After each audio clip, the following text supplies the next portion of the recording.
So today I'm working on this 2009 Ford Escape.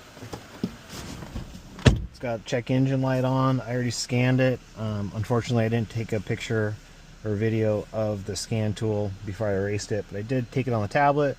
It's a P0403 EGR gas recirculation A control circuit open.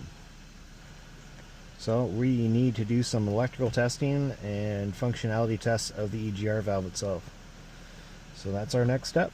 So we got that trouble code P0403 EGR control circuit. So what I want to do with the engine running is I'm going to go into the EGR function and open that up. And when I do that, the engine should stall or stumble if it is working correctly. So start engine allowed idle. So we're at 3%.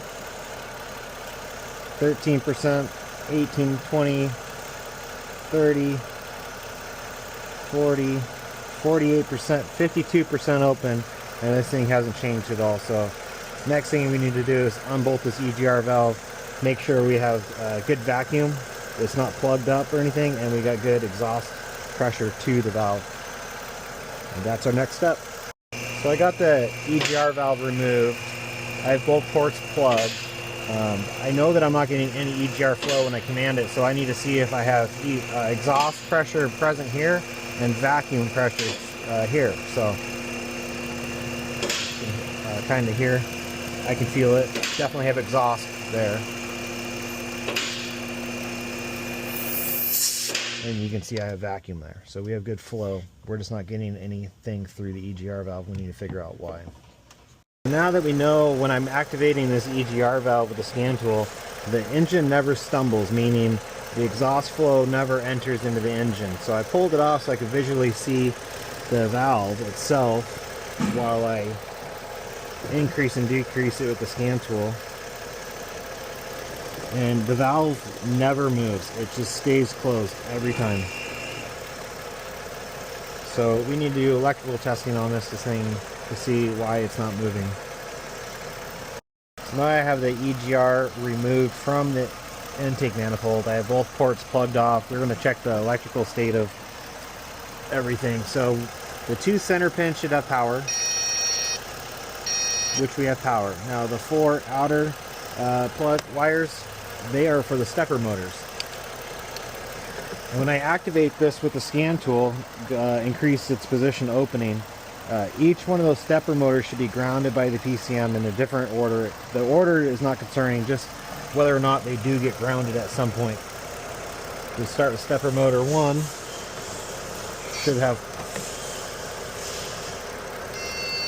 Should change.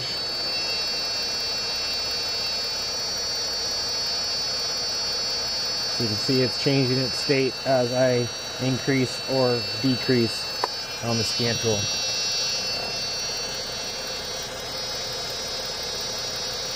You can see how it's changing from positive to negative as we go through the range. So if we go to stepper motor 2,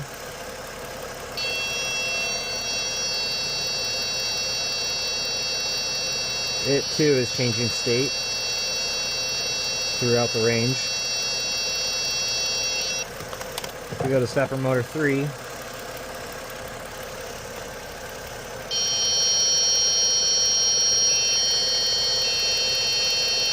it too is changing throughout the ranges. If we go to stepper motor 4,